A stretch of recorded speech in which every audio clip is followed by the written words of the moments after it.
Okay, well, we stopped off in Ephesians chapter 5, down in verse 21, where it says, "Submit to one another in the fear of God." And it's important to remember that verse because that's the segue into the next verse.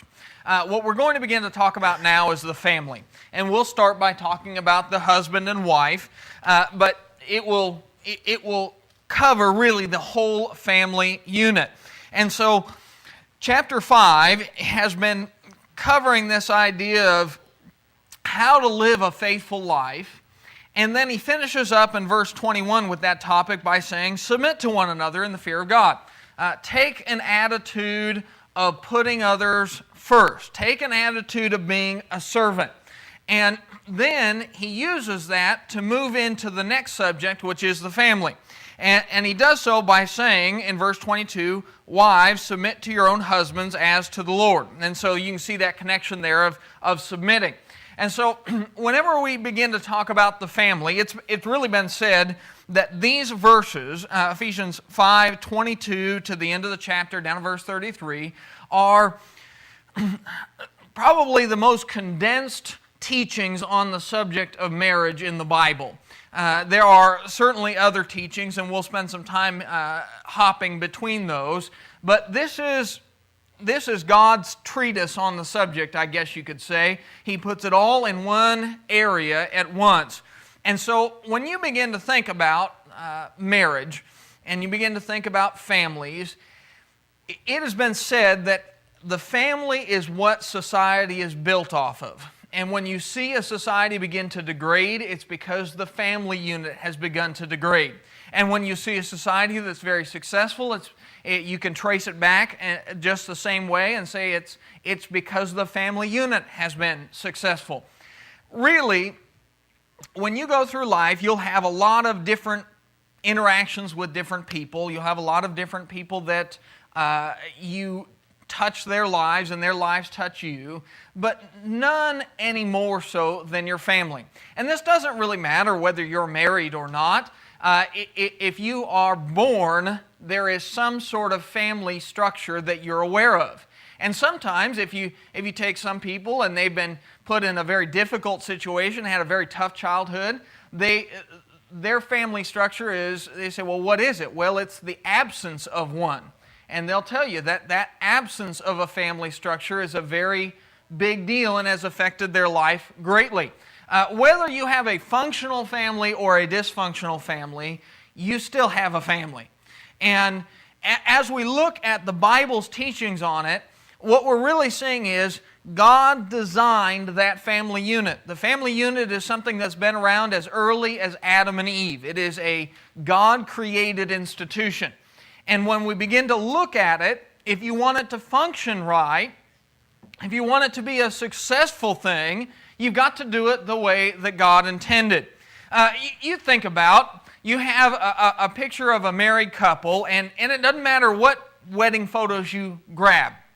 You take any wedding photos on the planet, and they always start out the same way. Two very happy people. Two people excited to start a life together. Two people with dreams and hopes and a future that awaits them. They have all of these things that they are planning on together, and it's nothing but wonderful things. People don't go to the aisle and say, until death do us part, and I hope it's tomorrow. It's with dreams of great things ahead of them. And that's the way everyone starts. But realistically, this is how many of them end up. It doesn't take long before it's not you and me against the world, it's you and me against each other. And I saw another cartoon, and it just kind of cracked me up. And you think about it, it's sad, but it's true. You know, I mean, that's how it ends up so often, right? You know, just the bickering, the fighting, the anger, the frustration, and you look at it, and if that's the kind of thing that God wanted, well, that's crazy. And yet, how many American marriages are riding this train? We know that a lot of them are because the majority of them are ending in divorce, which is a horrid statistic. It's a horrid thought that is the view that most people have of marriage today. The majority is that it cannot work. It cannot be successful. And if it is, it's an accident. Because if the majority of people get a divorce, then, really that's the norm. That's the way people begin to think of it, is that's normal. It's abnormal if you see a couple getting to that golden wedding anniversary still holding hands. And so this is the image we've been given by society of marriage. Now, if that image is true, my recommendation would be to every single person, don't ever get married. Don't do it, if that's what's accurate. And yet what we'll see is that that's not the Bible picture at all. The problem is society has built a certain image of how marriages should work, and they can't work that way. Society is built on a certain expectation of what marriage will be like, and then people get married and they realize it isn't that way. And because of that, we have the great failure rate that we do. But it was not always this way. When God made Adam, you go all the way back to Genesis 1, and you look at God, and He makes Adam, and then Adam began to name the animals and look for a suitable companion. And he couldn't find any. So amongst all the animals, there was none befitting Adam. And so God put Adam to sleep, took a rib out, and made Eve. And he made her to be the perfect match to him. And so in the beginning, if we go back to the beginning of marriage, when it was instituted by God, God literally made them to fit each other. Now we go out and we try and find that perfect mate. We try and find that right person. But God, when He made male and female, designed them to function well together. And so if it isn't working that way now, what has changed? It's not God. It's not the genetics. It's man. We're no longer following the instruction book.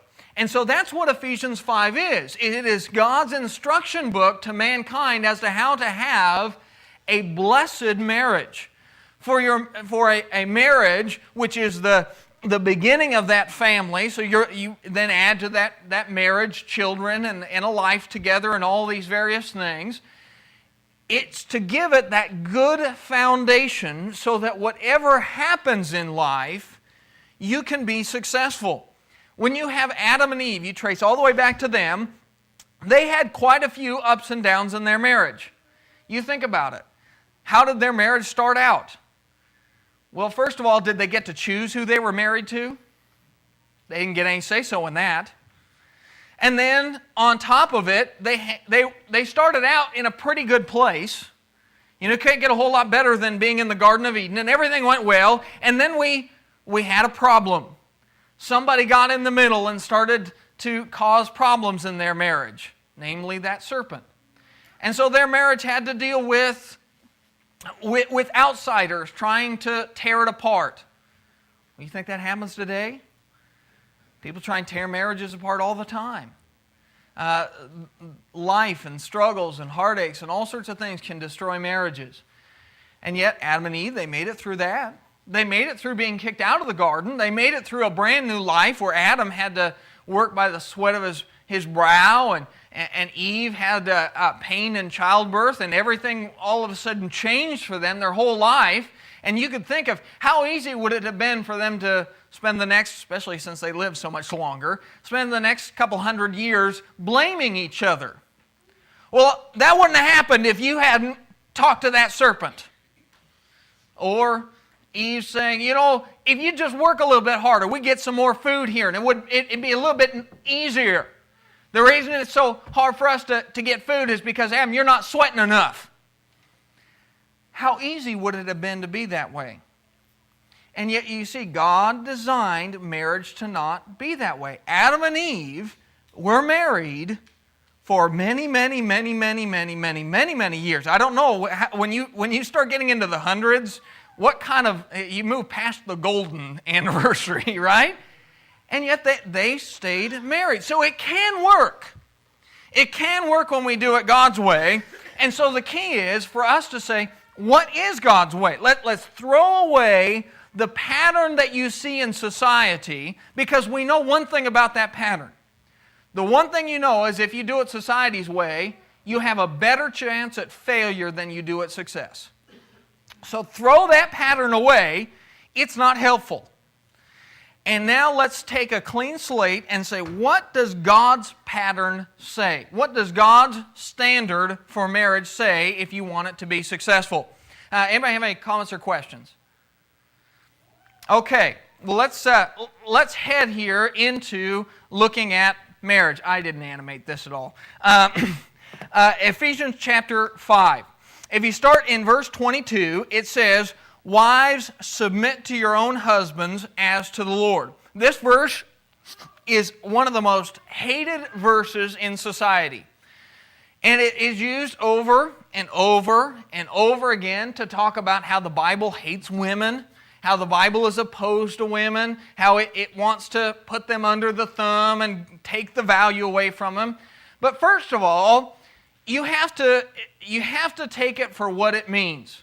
That word subjection, it means to set in order or to arrange by division. It's a military term. It means it's used to talk about putting things in rank, a leadership structure. If you have a military and they don't have any sort of leadership structure, you don't know who's going to tell people when to attack and when to surrender. How long will that military survive? It won't make it. It'll be chaos. They'll all die out there. There needs to be somebody who has the authority to say, attack here, don't attack here. Surrender or retreat or whatever is needed. Send more troops this direction, retreat troops in this direction. I need the cannons here, whatever it is. You need to have a unified voice that can say that. And the military understands that, and that's why if somebody joins the military, the first thing they do is they send them to boot camp, and boot camp really isn't about physical training. Now I understand they want to train you physically, but that's not what it's about. And the reason I know that is you talk to the drill sergeants, and I've read things about drill sergeants, and they say, no, it's not about that. It's not about making you physically fit.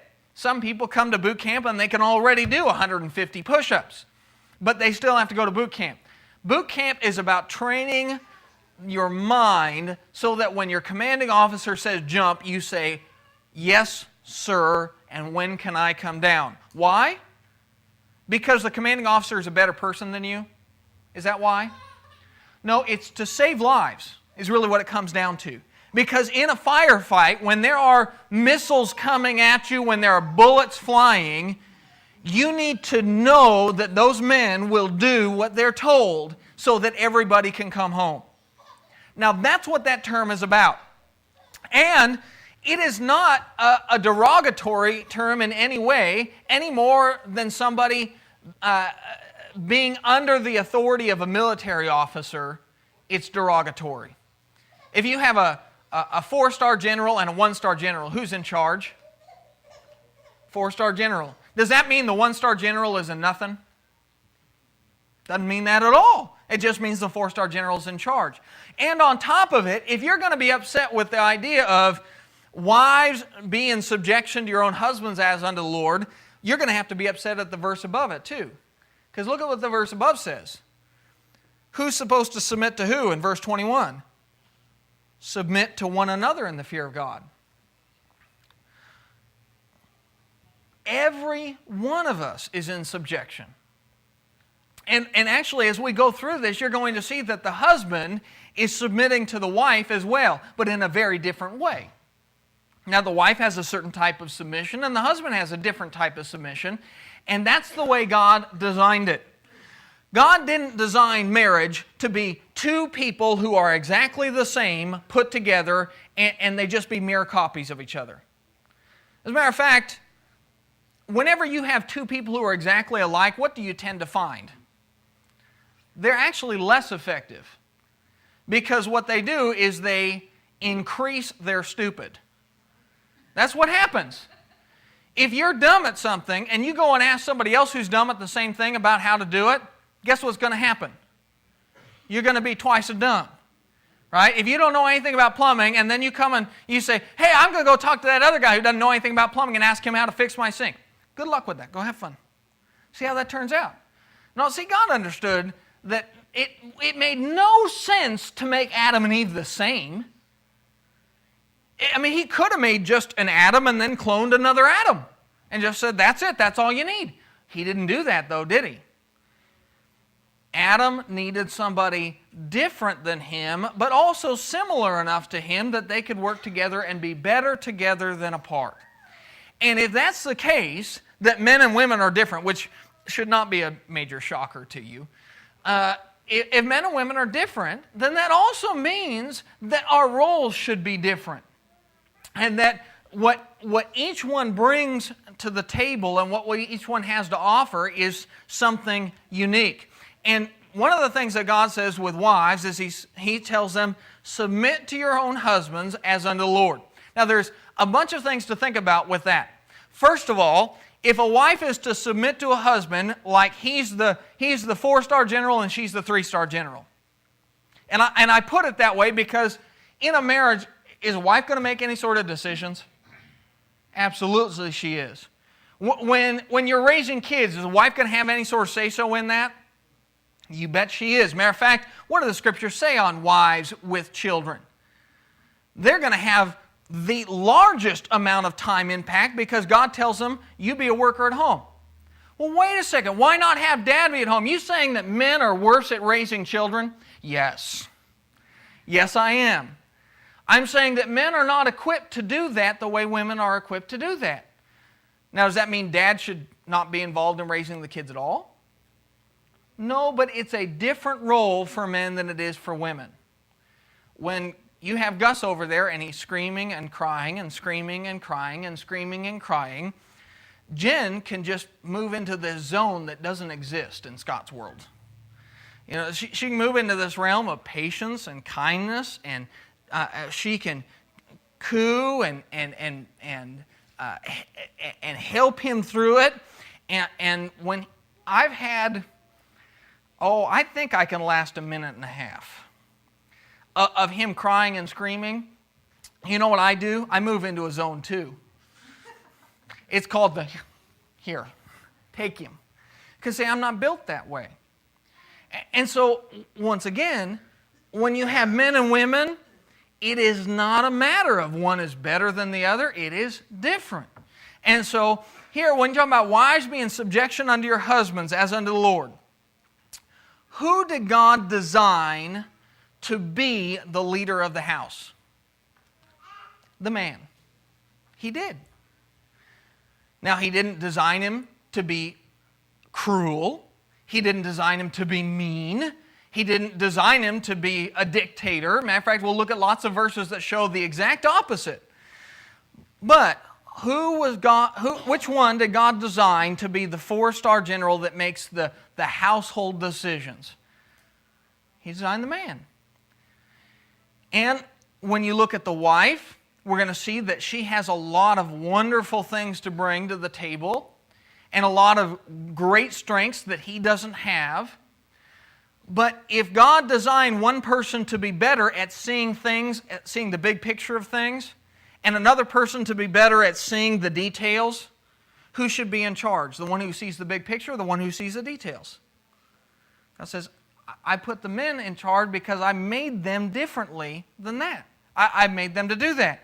And so here you look, and He says, I want wives to submit to your own husbands as to Lord. Here's a few things to look at in terms of that as well. Look over at 1 Peter chapter 3.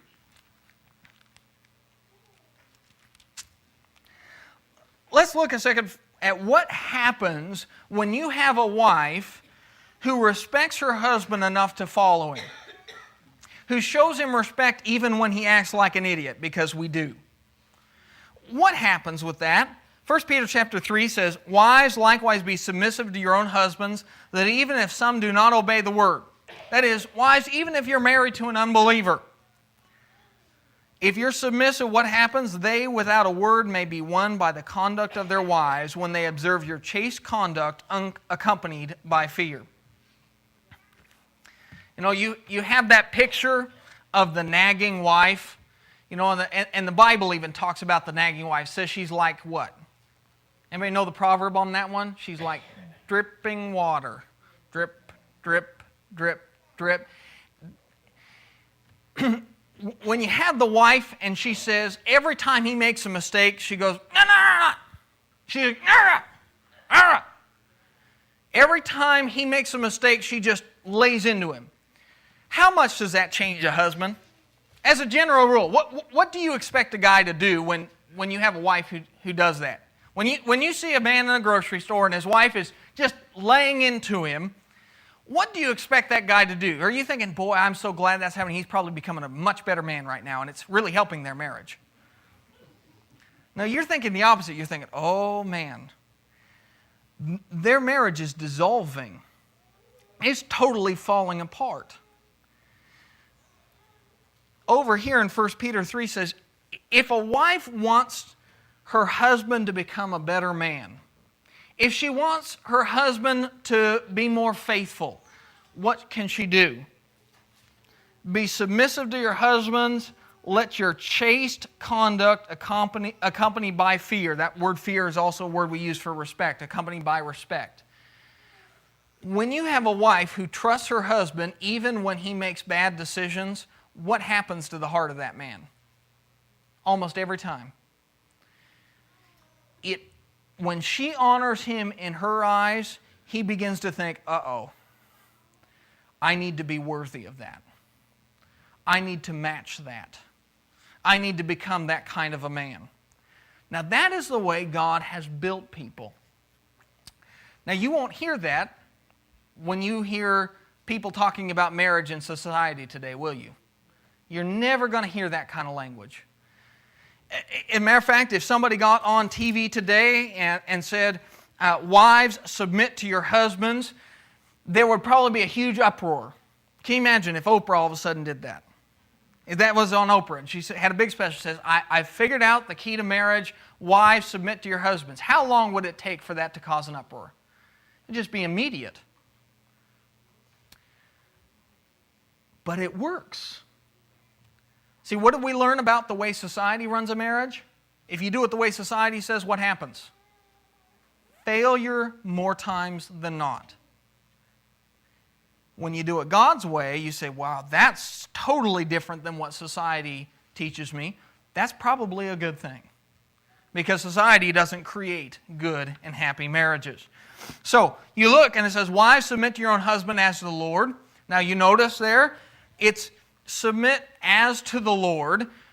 You're to submit to your husband as you would submit to the Lord. So there's something implied in there. When do I not submit if I'm a wife? There's one time I'm not going to submit to the 4-star general. When the 5-star general shows up. If the Lord says something different than the husband, what does the wife do? She submits to the Lord. Right? And that's the case every single time. Now, you find this to be true even in the church. The church says, what should we do with our elders? Scriptures say that the church should obey the elders. They have charge over us. You should obey the elders. So if Lowell got up here tonight and said, I'm an elder, worship Satan, what should you do? You say, kick him out. Yeah. You say, no, I'll submit to you, but only as far as you don't disagree with the Lord. So there is a caveat in there. So if you have a wife and she says, oh no, here it is, I need to be in subjection, so now anytime he says something, I've got to do it? Absolutely not. Matter of fact, there are times where a wife has to really tell a man, no. No, I won't take that. No, that's not appropriate. But when are those times? When she just thinks he's doing something foolish? No, only as to the Lord. And so when you look at it, it's not a blank check for men to abuse women. Then, you look down the next verse, verse 23, it says, "For the husband is the head of the wife, as Christ also is the head of the church, being himself the Savior of the body." Okay, so men, let's now begin to talk about your job for a second. Now we said, wives, submit. Now, they're to submit to the husband, and the husband is to be the head of the family as Christ is the head of the church, himself the Savior of the body. What did Jesus do for the church? He died for it. That's it. He laid down his life. He died. So now, men, if you're going to be biblical about it, you say, I'm in charge, I'm the one running this family, and you hear a noise downstairs, you say, well, I'm going to go get it. Go figure out what that is. Is that what you do? You hear something downstairs? Oh, that's scary enough. You go check. No, you get up and you go do it because you're to be the Savior of the body. You're the one who should lay your life down for her. It's a sacrificial leadership marriage. So you have a husband and he's going to be the head of his family. What kind of head should he be? Just like Christ was a head. So Christ the head of the church. And so when he started to talk about leadership, what did he say on the subject? He says, if you want to be first, you be last. And he told his apostles, who were also going to be leaders in the church, he sat them down one day and he says, I'm going to wash your feet. He says, you want to know why I did that? So that you would learn that that's the kind of people you ought to be. If you want to be a leader, you be a servant. So a biblical husband, he looks at it and he has authority. And what's that authority to be used for? His own personal benefit? No. For the benefit of the wife. And we're going to see that Scripture's talking about he should love her. He should cherish her. He should nourish her. And so here, when you look at the family unit, if something goes wrong, who's the first person who should pony up and say, I take the blame?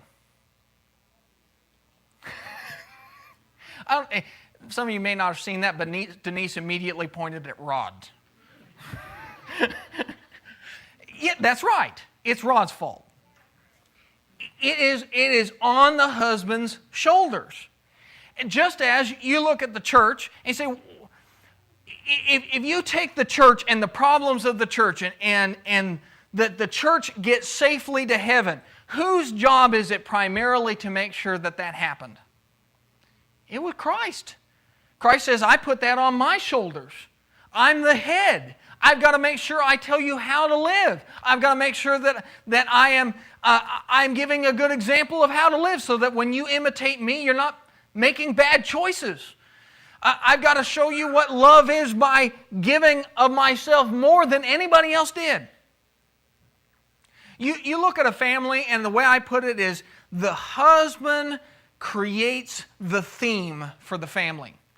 It's his job. You look at some families, and they are families that are just fixated on, oh, I don't know, you name it. They're families that are outdoors families. They just like to be outdoors all the time. Well, most of the time you look at that, you say, well, wow, look at this family, and they're always doing things outdoors. They're always playing sports or going hiking or this and that. Almost always, I understand there's exceptions to everything, but almost always when you see a family with kids and all of them like to be outdoors, show me the man and I will show you a man who likes to be outdoors. And you show me a family that doesn't like to be outdoors, they like to do things inside, and I will show you a man that likes to be inside. Because you set a tone. Because that's what Christ did for the church. The entire tone of how the Lord's people have functioned for these 2,000 years was set by Jesus Christ when He lived and preached and sacrificed Himself on this planet. So you have a husband, and he's the head, but what kind of a head are we looking at? A head that's a Savior, a head that's willing to die for the family, willing to lay his life down. And so then he says, therefore, just as the church is subject to Christ, so let the wives be to their own husbands in everything. So here we have this relationship of two people working together. And what is it built off of? It's not built off of we're the same, but it is built off of we both have our jobs, and when we both do those, we're successful. Because if you have a husband and he says, I'll lay down my life for my wife, I'll lay down my life for my children, I'll set the tone for the family, I'll make sure that I'm the first one to apologize if I make a mistake, because that's the kind of people I want to have in my family. I'll be the first one to have a servant's heart and help others, because that's the kind of family I want to have. I'll be the first one to get up in the morning and say, let's go to services, because that's the kind of family I want to have. And you have a husband that is like that because he says, I'm going to set the tone, and I'm going to be a good and faithful man, and I'm going to put the Lord first. And then you have a wife that backs him up in that. What kind of a family do you get? It's an awesome thing, isn't it? I mean, when you begin to look at the biblical picture, it's totally different than what you see in society today. And so, really, when we look at the way God designed a marriage, it is two equal but different people. And when we begin to say we're two equal but the same people, what happens? It all becomes a mess. And that's what society has done. Society has said is that men and women are exactly alike, and they do the same things, and they think the same, and they have the same strengths. And, well, that's just turned out really well for us.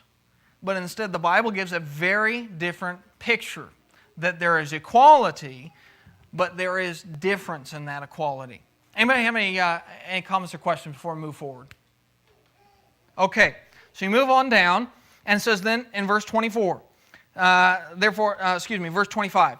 Husbands, love your wives just as Christ also loved the church and gave himself for her. Do you know that throughout your Bible, there's not a single time where the Bible commands wives to agape love their husbands?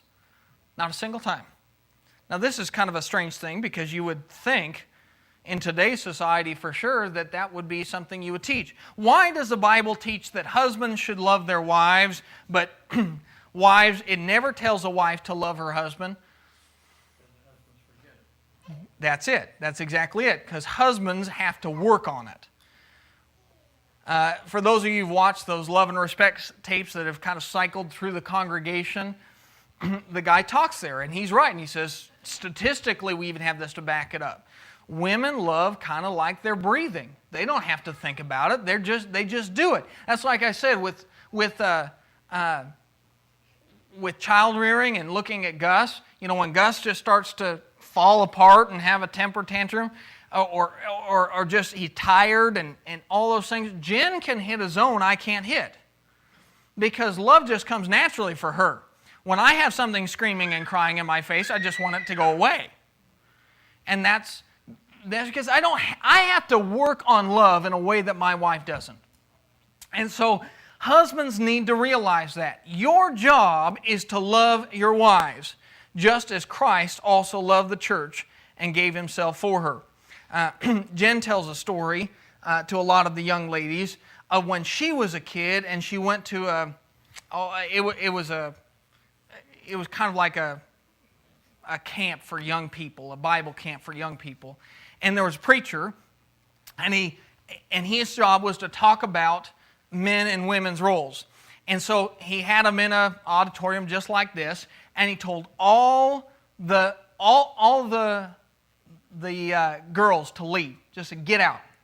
They all kind of looked around, and Jen says, I remember, it was really weird. And he just said, get out, leave.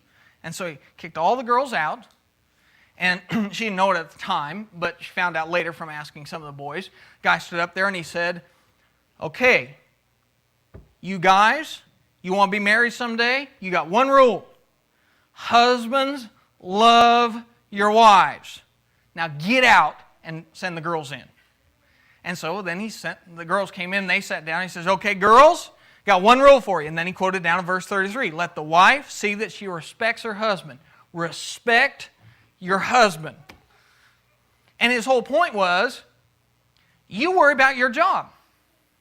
See, Husbands, love your wives is not a verse for wives to beat their husbands upside the head with. And wives, respect your husbands is not a verse for the husbands to beat their wives upside the head with. It is a command for each individual. Husbands, love your wives just as Christ also loved the church and gave himself for her. So you look at it, how big of a job is it for a husband to love his wife? What's the standard? Where do we put that standard for love? How do I know I've reached a point where I can truly say I love my wife enough? When I love my wife as much as Christ loves the church. I'm going to be working on that for a while. That's a full-time job. To care for her needs, to cherish her, to forgive her, to make sure that she is foremost in my mind at all times. I mean, you think about how Christ was when He walked this planet, and all the things He went through, and all the mocking, and all the abuse, and eventually the death. How much did He put up for when with one word He could have called for legions of angels? All of that He went through because He loved the church. So you say, husbands, love your wife. That means that as husbands, we need to be the first people to say, I forgive you. We need to be the first one to be servants in our family. We need to be the first ones to say, this is what's important, and set the tone of spiritual things and morality. We need to be the ones who set the tone of saying, we don't fight dirty. We're going to put spiritual things first. And that's God's command to us. And when husbands do that, when you have a husband and he treats his wife like she is queen of the universe, and he does everything for her, and he in all ways shows her that she matters to him more than any other person on this planet, what happens to every woman that's treated that way? It changes who she is. It lets her be happy. It brings her joy. It lets her become a kind of person that 99% of the women on this planet never get a chance to become, because they've never had somebody who cared about them that much. And so here's God's command to husbands. If you want a happy marriage, husbands, what do? Love your wives as Christ loved the church. Verse 26, it says that He might sanctify and cleanse her with the washing of water by the word. Why did Christ love the church so much? He wanted to sanctify her. He wanted her to be set apart. He wanted her to be special. He wanted her to be clean. That is, He wanted her to be pure. That He might present her to Himself a glorious church. Christ loved the church so much so that the church would be glorious, that it would have no spot or wrinkle or any such thing, but that she should be holy and without blemish. So what's the lesson there? What happened when Christ loved the church? The church became glorious. The spots and the wrinkles went away. It became clean. It became sanctified. That is set apart, a special, a holy people. So if that's what happened when Christ loved the church, and husband's relationship with his wife is compared to Christ's relationship with the church, when a husband really puts effort into loving his wife, that is a huge priority to him. He says, that's my job in the marriage. What happens to the wife? She becomes a better woman. Now you think about that. You always have a choice, husbands.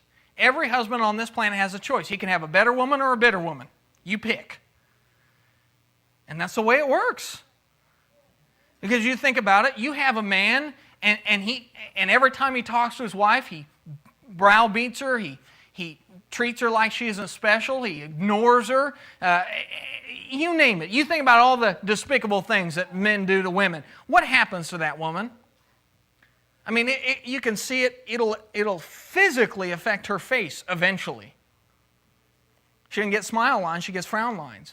She gets worry lines. She gets tired. She gets to the point where she is sick. I mean, she'll have physical health problems over it. Now, the opposite is also true, and it works both directions. So, husbands, you say, I really wish I had a better wife. Now, don't any of you say that out loud.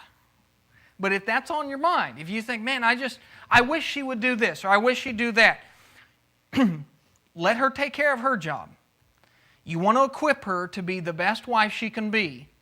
You love her, and that will happen. And so this is God's power to husbands. Just like when we talked about wives submitting to their husbands, what happens when you have the naggy wife? What happens to the husband? He shuts down. But you have the wife that submits to the husband, shows him respect. What happens to that husband? She gets a better man. And so you have a lot of say-so in your marriage. You have a lot of say-so in how the whole thing turns out. And so verse 28 sums up the whole idea, probably the clearest, saying, husbands ought to love their own wives as their own bodies. He who loves his wife loves himself. If you want your body to be healthy, what do? You take care of it. If it screams, it has a need, you hit your thumb with a hammer and all of a sudden your thumb screams out at you, what do? You stop, you take care of your thumb. And then your body gets better and you're happy. How many times in marriages do you have wives who are crying because they're unhappy? They're crying because things aren't working out well. And the husband, instead of addressing that like he would if his own body were screaming, he just ignores it and walks away. How many times does that happen? So husbands, love your wife like your own body. And he says, for no one ever hated his own flesh, but nourishes and cherishes it just as the Lord does the church. That is, you talk about nourishment, gives it the food that it needs. Now, you look at a wife, what does God say is the food a wife needs? Love. She needs that love. She needs that from you. And then cherishes it. When we cherish something, we treat it like it's special. It gets separate treatment beyond anything else. A while back we had a series of videos I think we did on parenting. And one of the things that the guy said in that is he said, you want your kids to be happy, then you take your wife out on a date from time to time and leave your kids behind. And he says, and when I do this, the kids always scream, why can't we go? Why can't we go to the restaurant? We want to eat good food too. We're stuck here with peanut butter and jelly sandwiches. And they scream. And every time he says the same thing. He says, I'm doing this because I love you. He treats his wife special, differently than everybody else in the family. He cherishes her because he wants the family to be successful. And so here's God's plan. Now you notice here in God's plan, as you look at it, is any of it built off of feeling? Nope. It's built off of choices. It's built off of decisions. So you can take and you say, no matter where your marriage is, you can say, I'm going to begin to love my wife. I'm going to begin to respect my husband. And when you begin to do that, things will change in your marriage because God's plan is better. Anybody have any questions? Okay. Let's see here. Well, let's just skip through a couple of verses there and go down to verse 33.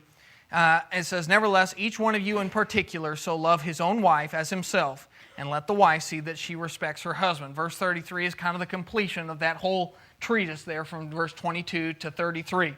And so here you have that comparison made between a husband and a wife and Christ and the church, and God says, this is my pattern for marriage. Now, all the things I've said are very pertinent if you are married. But if you aren't married, let me tell you this. How important is it that you pick a godly spouse? If you pick somebody who doesn't have the same values as you, you're going to be playing by this playbook. You're going to be using this pattern, and they won't. And it will not turn out the way you want. And that's where, over in Corinthians, it talks about not being unequally yoked.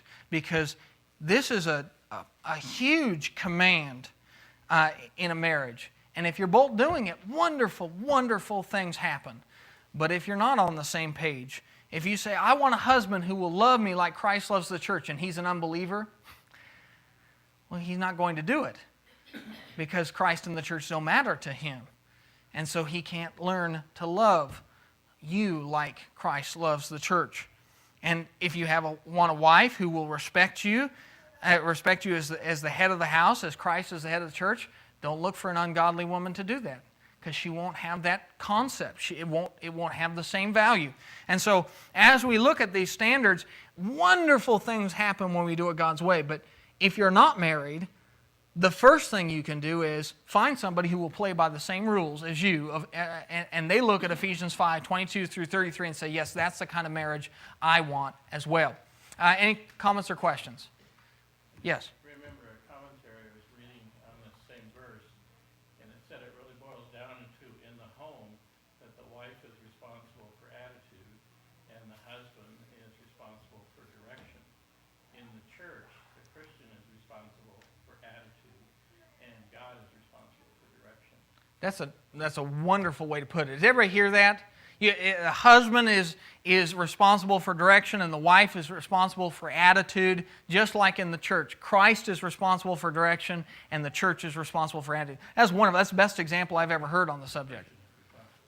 Yeah, exactly, the Christian. So with that, we'll shut down there and pick up in chapter 6 next week.